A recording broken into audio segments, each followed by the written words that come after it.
Assalamualaikum warahmatullahi wabarakatuh. Perkenalkan nama saya Yudi Prayoga. Saya dari kelompok 5. Di sini saya ingin menjelaskan mengenai OSI layer yaitu Open System Interconnection.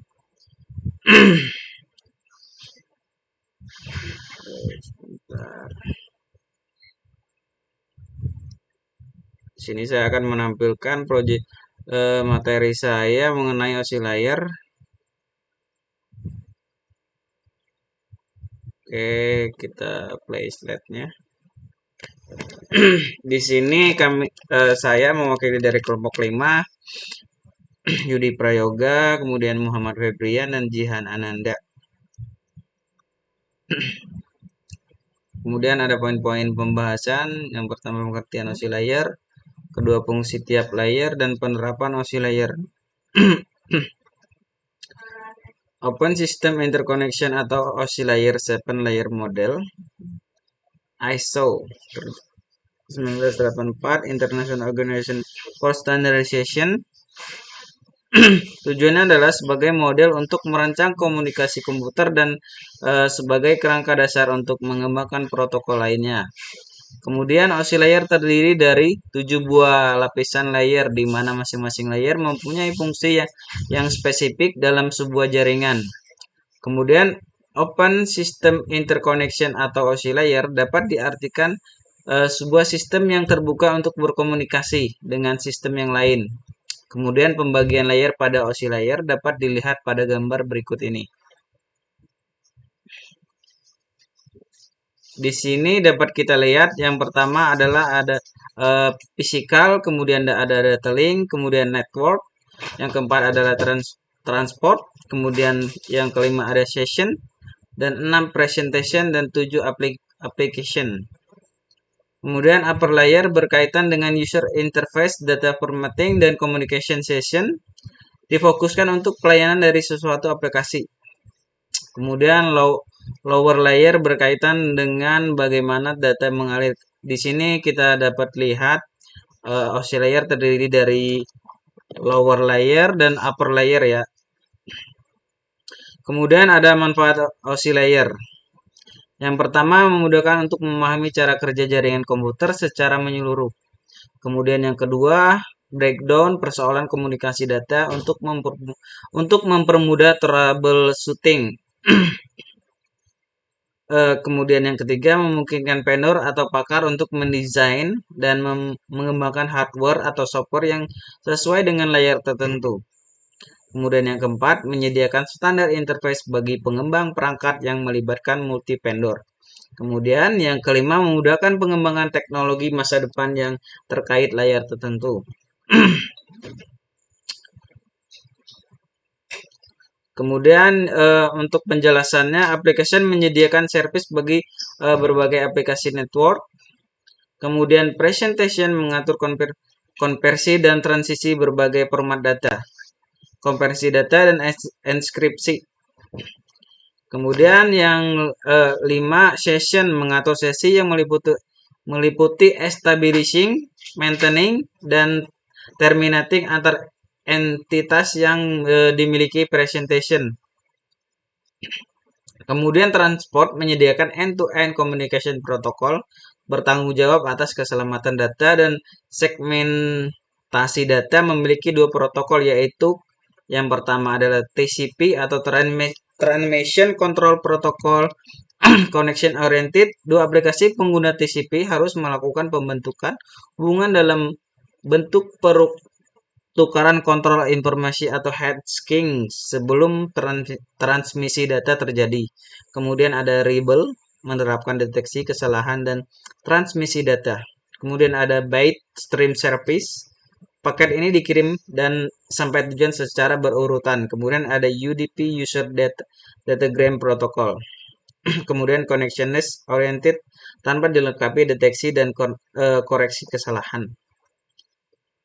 Kemudian penjelasan network adalah menentukan rute yang dilalui data, menyediakan local addressing atau pengamatan, path determination atau penentuan tujuan.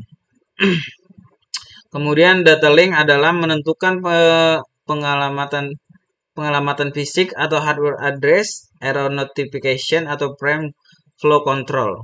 Kemudian ada subrayer, MAC, media access control, pengalaman fisik atau terus ada RLC atau logical link control, mengatur komunikasi error, notification dan flow control. Kemudian fisikal menentukan masalah kelistrikan atau gelombang atau medan tegangan atau arus listrik, media transmisi jenis kabel dan konektor.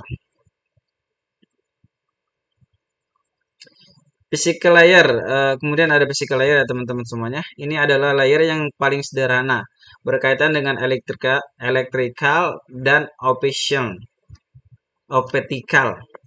Koneksi antar peralatan data biner dikodekan dalam bentuk dapat didiskriminasi melalui media jaringan.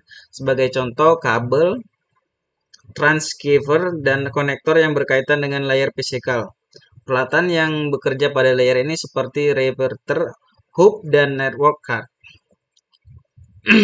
Layar fisikal mempunyai tugas untuk mentransmisikan serangkaian bit atau binary digit yang merupakan kombinasi dari angka 0 dan 1 melalui media transmisi.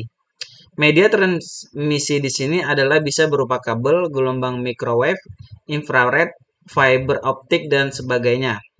Kemudian layar ini hanya digunakan sebagai penyedia jalur transmisi saja, tanpa bertanggung jawab jika terjadi kerusakan data. Kemudian pada layar ini dapat mendefinisikan media transmisi secara detail, tetapi hanya mendefinisikan bagaimana pola bit-bit dikodekan menjadi sinyal-sinyal yang ditransmisikan.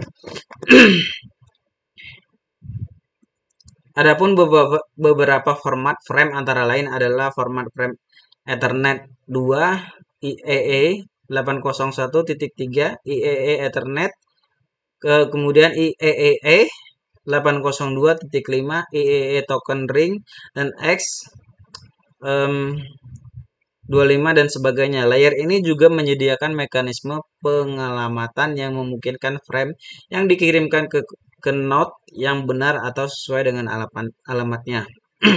Mekanisme pengalamatan yang disediakan pada layar ini salah satunya adalah pengalamatan fisik dan pada network dan adaptornya.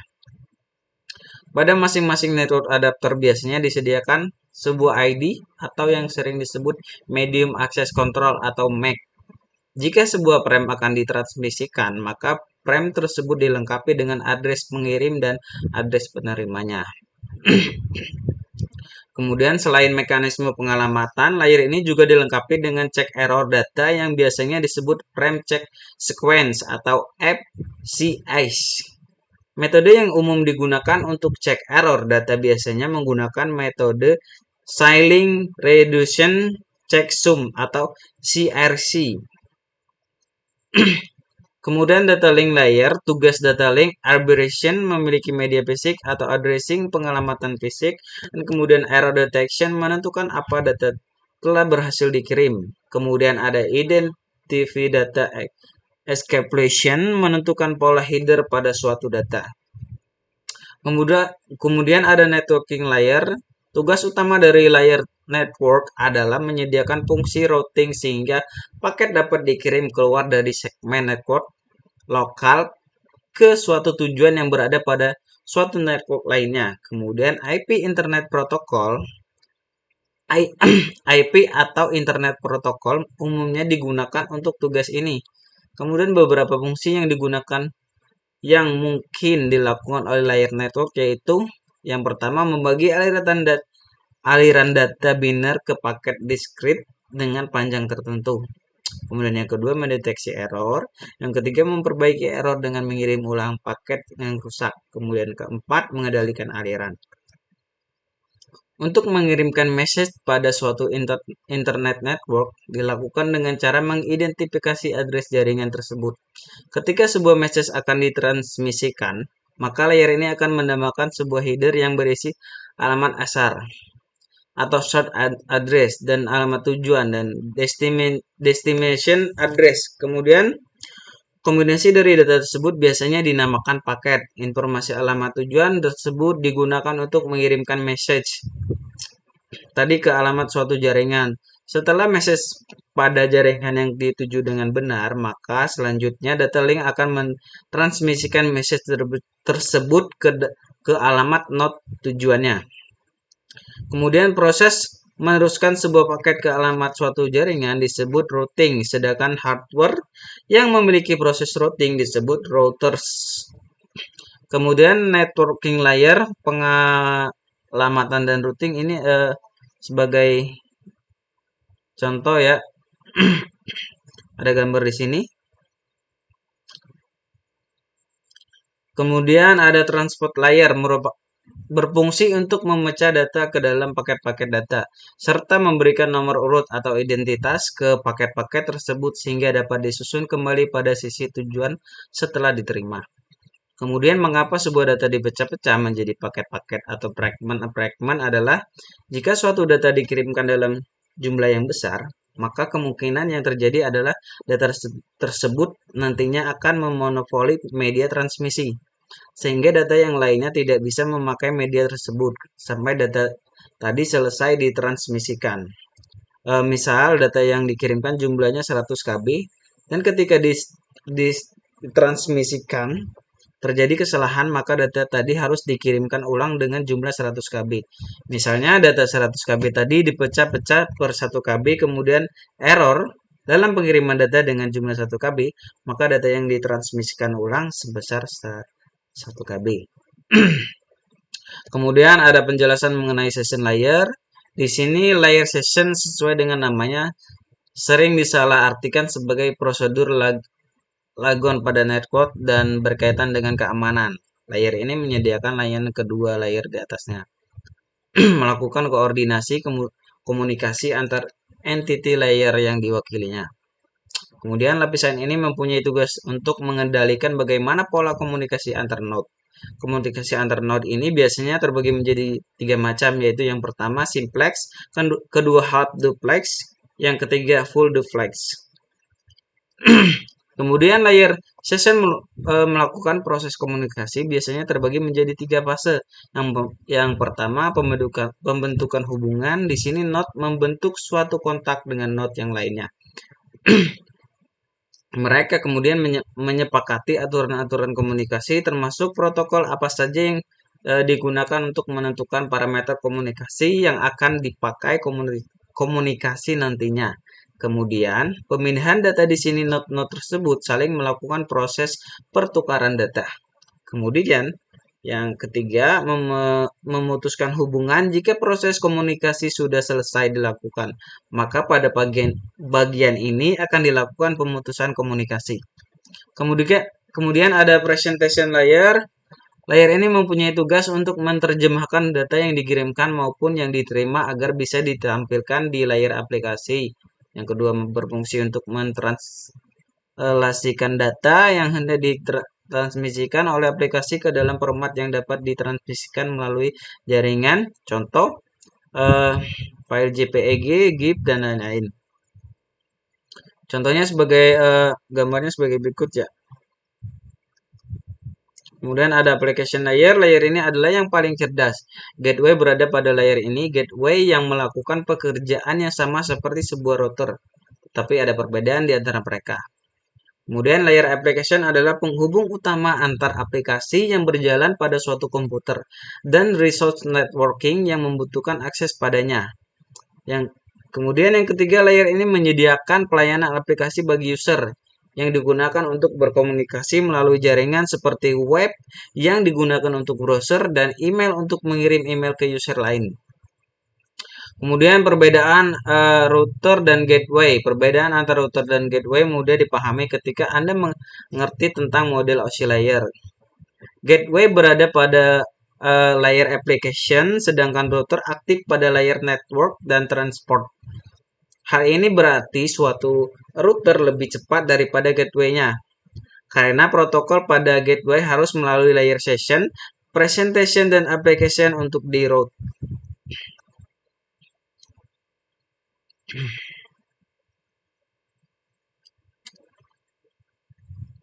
Kemudian kita dapat lihat di sini komunikasi vertikal, komunikasi yang terjadi antara layer yang berada di tepat di atas atau di bawahnya.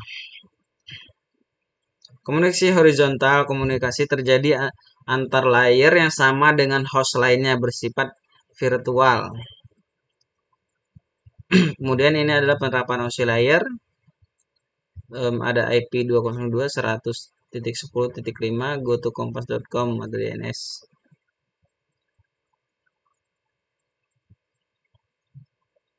Di sini ada application presentation atau HTTP atau HTTPS.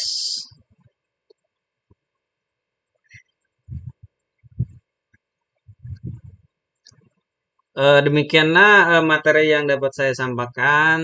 Lebih dan kurangnya saya mohon maaf. Assalamualaikum warahmatullahi wabarakatuh. Terima kasih teman-teman semuanya.